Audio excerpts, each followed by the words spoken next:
Hey, welcome to Failcraft. I'm Hammy, and in this Heroes of the Storm news update, we're going to be taking a look at the Eternal Conflict. This is a new, freshly announced content drop for Heroes of the Storm from Blizzard at their live stream event that went live yesterday. So without further ado, let's jump on in. Now, what is the Eternal Conflict? It's going to be a month-long themed Diablo type release for Heroes of the Storm. We're going to get a new Battleground, which we're going to have a look at in a second, and we're also going to have a look at a brand new hero.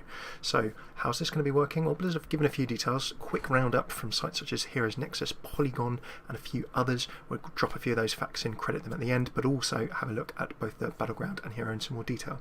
So Heroes has had a bunch of different Battlegrounds, but there's not been any individually themed to the universes, so this is a Diablo themed drop. We're going to get a hero and we're going to get a Battleground. That doesn't mean that other heroes from other universes might not drop during this period. Blizzard have said, roughly speaking, I think that they're looking for a hero maybe every 4 weeks or similar for a period. This is quite a cool opportunity, but it's not just going to be Diablo. There are probably going to be other themed universes and Battlegrounds, of course, around other universes too. For example, you could have Orgrimmar from Warcraft, you could have Korhal of Octurus Mengsk and the Sons of Korhal from Starcraft, for example. So plenty of opportunity with the rich Blizzard universes for a whole bunch more Battlegrounds. Just before we jump in to the good stuff, Eternal Conflict is going to kick off on June 30th, and from the 23rd of June, there's actually going to be public test around PTR. Now, if you're not familiar with PTR from other Blizzard games, or indeed other games of this kind of MOBA nature, PTR is a public test round where new patches, new heroes, new content in general tends to go live for a bit of testing, tweaking and balancing. So if you jump in on the public test realm, you can often try things before they go live in the actual game. So public test realm for some games is invite only, or limited amount of people can get in. For other people and other games, it's totally open. I have been on public test realm in the past on Warcraft before, so it depends on the game. I'm sure we'll see more news from Blizzard as and when we see it.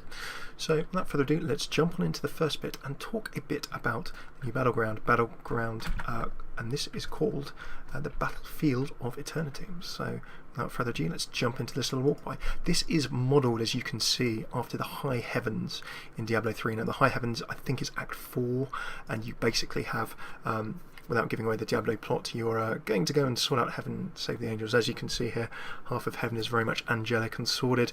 These two big guys in the middle of the map, we're going to come and talk about them in just a second. And then as you get to this other half, you can clearly see Diablo's tainted, demonic kind of presence with a very demonic theme base. So that is a little map fly through. If we just jump away from that, we can have a look at those two big guys we saw in the middle of the map, and those are the Immortals. So every Heroes of the Storm map has a map mechanic. You can see the two Immortals here. These will spawn at set intervals, and as you can see, battle each other.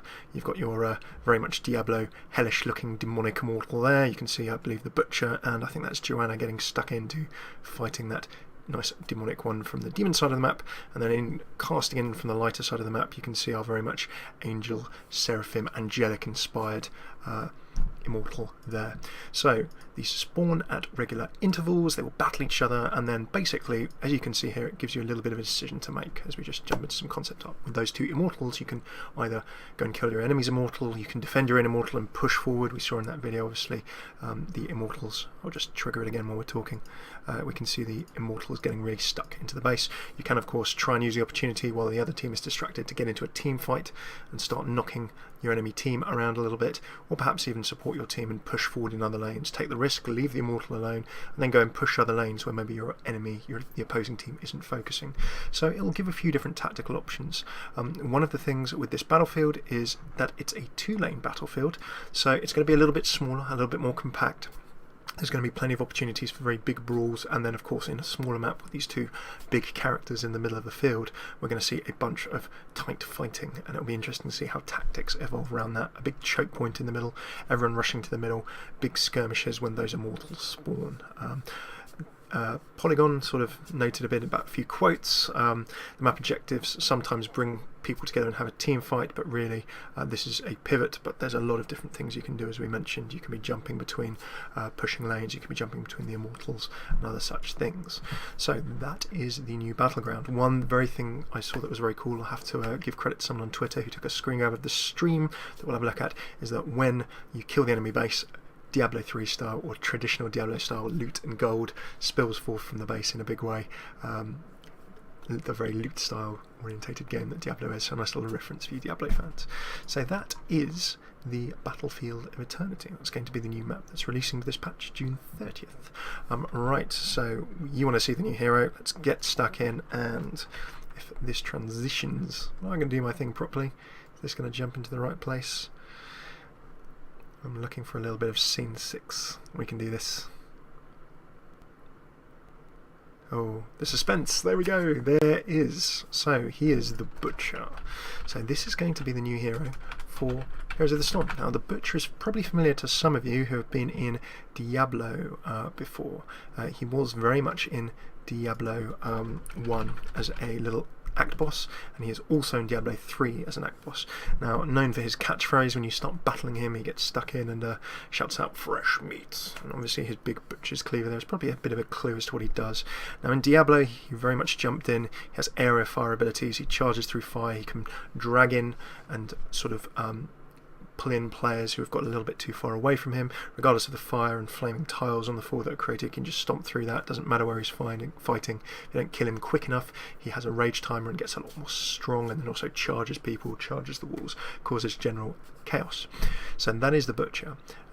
He is now translating into Heroes of the Storm as, unsurprisingly, a melee assassin.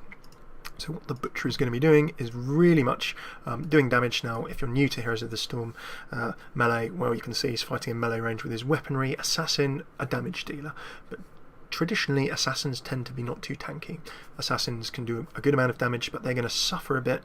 If they get in the middle of the fight, if they get focused on by everyone on the enemy team, if they get in a tight spot, they might die quite quick. Assassin in a nutshell. So how does the Butcher work? Well, we can have a little look at his abilities. Blizz have released an abilities video.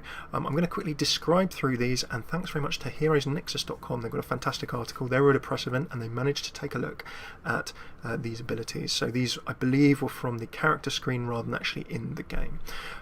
But we'll run through these very, very quickly, and then I'll show you the videos just so I'm not trying to talk quickly while the video loops in the background. The first is fresh meat. Nearby minions drop a fresh meat, which is like a little blood globule. You'll see that shortly on the video. Heroes drop 3 when they die. You can pick these up, gain 1% bonus attack damage, up to 25 meat, so up to 25 bonus attack damage, but when you die, all meat is lost. So that is the Butcher's kill, gain, fresh meat, gain up to 25% bonus attack damage, die, it's all gone. But that's a passive, that just keeps going. Your Q, your first ability is Hamstring. 50 mana, 4-second cooldown, slam the axe into the ground, 40 damage, slows nearby units by 50%, and then the slow fades after 2 seconds. So do damage, do a little bit of a cleave, slow enemies. That slows your enemies down. Next, W, Butcher's Brand, 60 mana, 14-second cooldown. That could change, of course, before release. 30, do damage to an enemy, cause your basic attacks against them to heal you for 75% of the damage done for 5 seconds. Healing is doubled against heroes. So, as an assassin, you're a bit squishy, but this will give you the opportunity to get a little bit of health back, trying to do a little bit of sustaining with the Butcher. We'll see that it's kind of an X-red animation. We'll show you then the video that we put live very, very shortly. Ruthless Onslaught is E, your third ability, 75 mana, 20-second cooldown, charge an enemy, becoming unstoppable and gaining movement speed. So unstoppable prevents crowd controls and similar. You get a big unstoppable above your head there, and if you reach the target, they get a 1-second stun and 110 damage. So you want to hit your target, that is a stun. Remember, we have a slow in Hamstring, we also have a stun. Nice bit of versatility here from the Butcher. You can close gaps, you can stun, you can slow, and you've got this health regeneration in Ruthless Onslaught. Butcher's Brand. Then we've got our 2 heroics, obviously level 10, upgradable at level 20. Furnace Blast is number 1. After a 3-second delay, fire explodes around you, dealing 685 damage to enemies. This looks very much like the Diablo 3 boss animation, if you're familiar with that, but we'll show you it shortly. And you can cast this while using Ruthless Onslaught. So you can cast Ruthless Onslaught, charge to an enemy, and if you reach them, they become stunned. Then you can have your Furnace Blast trigger if you time it right when your Ruthless Onslaught stuns your enemy. So interesting combo there. The other is Lamb for the Slaughter, 75 mana, 60-second cooldown. You throw down a post on the floor, attaches to the nearest enemy hero after a 1-second delay, so you need to get it in a little bit early. This then deals 75 damage, causes the enemy to be chained to the post for 4 seconds. So that's a slow, basically fits them in place, and then when they're fitted in place, you can really get stuck in and attack them. So let's jump finally into the video. We can see here, that is the hitching post. We'll see that more again when it loops around. Here goes the other heroic ability, and this is Furnace Blast. You can see that big explosion, and then of course the passive, you can see the fresh meat little globules there. There's Hamstring, slowing that enemy down. We can then see Butcher's Brand. See that red cross, that kind of red cross on the enemy? That is the mark of Butcher's Brand, which causes you to do 75% of damage done for 5 seconds. And Ruthless Onslaught we just saw there was just a quick charge, unstoppable with movement speed. That is Lamb for the Slaughter. That's a hitching post that is just making sure Joanna can run absolutely nowhere before we can see Murky and Jaina perish. See those little globules, those little blood drops on the floor there? They are the markers for fresh meat. So if you want to be grabbing up to 25% bonus attack damage, you want to be grabbing those globules there. So that is it for our little summary of the Eternal Conflict patch. Looking pretty cool there. There's probably going to be a bunch of information coming out in the coming days and weeks. Remember, of course, key dates, 23rd of June, the public test run goes live. We might be able to try some of this then, who knows, let's wait for some more details. 30th of June, the new Battleground and new hero, of course, the Butcher, should be looking to go live. So not too long for us to wait for that. Thanks very much for tuning in. It's been a bit of an experimental video, this a little bit different to our usual. Do let us know what you think. If you're on YouTube, please do comment below, let us know what we could improve, what was good, what wasn't so good, and what we could do better for you. This is Felcraft, and I've been Hammy. You can catch us in other places. If you take a look on your left column there, we're on youtube.com/FelcraftCasts, hero previews, gameplay, introductions for new players to heroes and MOBAs, Hearthstone, Blizzard games, a whole bunch more there. Twitch.tv/FelcraftCast. We try and stream maybe 3-4 times a week. You'll always see it on @FelcraftCast on Twitter for when we're going to go live. Last but not least, the website is felcraft.org. And there you can find all of our videos posted, blog articles, some news articles, and similar things there too. So thank you so much for tuning in. If you would like to see some more information on this kind of stuff, we've used a few sources and we're going to credit those now. A big thanks, of course, to Heroes Nexus. They managed to attend the press event, and then also we had a bit of a read of a Polygon article, which you should also go and have a look at. I'll link both of those in the description below, but a little bit more information there. If you fancy taking a look at the talent build, that's over on Heroes Nexus. Initial talent, some interesting stuff there, and then also a sort of archive of all of the different art and videos that Blizzard have released, and of course go and have a look at the Blizzard YouTube for Heroes of the Storm as well. We'll just pop Heroes of the Storm into YouTube, go have a look at the official YouTube there too. So looking pretty exciting, great to see Diablo stuff coming out. I cannot wait for StarCraft stuff and the Magic Future Unknown. This is by no means confirmed or anything, this is purely my speculation, but there's another Blizzard game coming out later in the year, and that game is Overwatch, so there could be some very cool stuff from that universe later in this year. But of course, Diablo, StarCraft, Warcraft, Lost Vikings, so many other universes for Blizzard to explore first, for themed maps and of course theme heroes. Looking forward to it. Thank you so much for tuning in again. This is Felcraft and I've been Hammy. Hopefully see you for another Heroes Half Hour or a bit of news sometime soon. Take it easy.